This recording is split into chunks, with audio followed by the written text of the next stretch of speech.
This gospel passage we just heard is I'm sure, familiar to all of us. Really doesn't matter which of the synoptic gospel accounts that we have in front of us. It's pretty much the same message that Jesus provides this great miracle of the multiplication of loaves and fish. I just got a text from one of our couples in our parish who are over in the Holy Land right now. I was supposed to be with them, but had a little change of plans. But they were in the Galilee region. And I haven't found out, I will find out later today, hopefully, if they actually got to celebrate at the Mount of Beatitudes, where this miracle more than likely took place. I'm hoping that they lined that up so that they could have Mass there, right where this great miracle happened. So it's familiar to all of us. So just want to fill you in on what my prayer led me to this week when I was thinking about this passage. I found myself as one of the people in the crowd that was reclining. And what I saw around me is the people after hearing Jesus. It was apparent to me that after he had been preaching, that then they were led to be generous with what they had received. So in other words, what led to having 12 wicker baskets full of fragments left over, of that being able to be collected, because the people weren't stuffing their pockets. They weren't hoarding to themselves the gifts that they had received. And it was because of that relationship with Jesus, the teachings of Jesus, that they were generous. After they had received their fill, they're willing to give back. They're willing to put it back in the basket so that it wouldn't be wasted.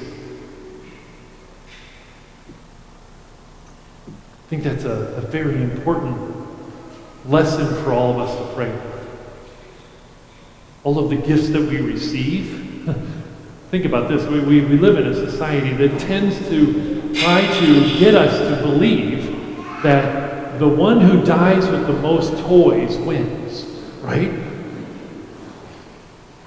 But that's not the case, right? We are called to be generous with all the blessings that we receive. Last night I had a very recent example of generosity put on display for me. It was actually in the sacristy right before Mass last night, the 5 o'clock Mass here. And the lector was Mike Bojanski. Those of you that know our parishioner Mike, you know that, well, maybe you haven't seen him in a while because he's switched over to coming to the 5 o'clock Mass. But he had kind of the same idea that I had during COVID, that he was going to go ahead and let his hair grow out. And so if you haven't seen Mike in a while, just imagine me last December, okay? It's even a little bit longer than that now. So he had his hair back in a ponytail last night. And so he says to me in the sacristy, he goes, "So, you starting to lose any hair?" And I said, "Well, no, it's actually, they told me it's probably going to be after this next treatment. It might start falling out. So my next treatment is this Wednesday." And so he said, well, he goes, hope this isn't offensive to you at all. I was like, "Oh, please, let me have it." So he says, "I just want to let you know, I have some to share." Like, oh, that's so special. The generosity of Mike Bojanski, right? But one of the things that came to me in my prayer that was really instilled in me about this message of this gospel goes back to when I was on the reservations. Both the Winnebago and the Omaha people, when they have a death in the community, they have 4 days of wake. So they have 4 days in which the community comes together to mourn the loss of the deceased. And throughout those 4 days, each tribe, they have people that go into, they have basically a kitchen team, a group of women who prepare 4 meals a day. 4 meals that are provided for the mourners. And what was really interesting to me, growing up in a big family, growing up with a mother who was very, very crafty and thrifty in providing meals, meal after meal after meal for a big family,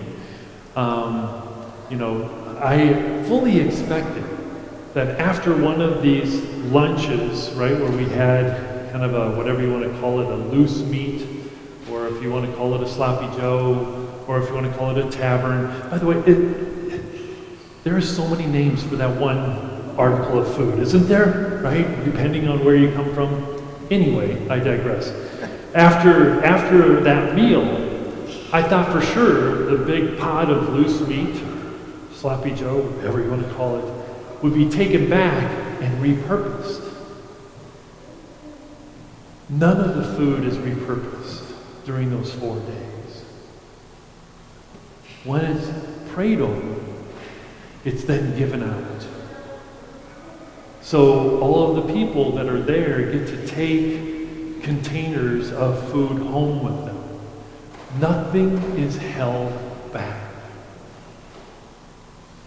Just like our gospel today.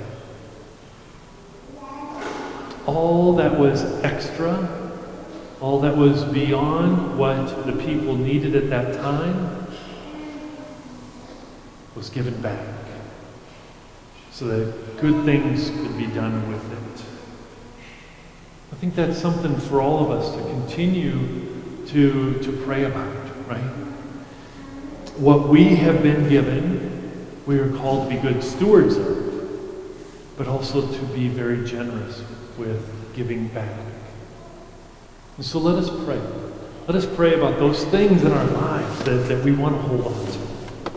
What we have kind of maybe an attachment to that the Lord is saying, go ahead and lighten your grip on that. Go ahead and allow the generosity to flow. But recognize also that comes after being in that relationship with Jesus, right? The more we listen to His Word, the more we will respond in kind.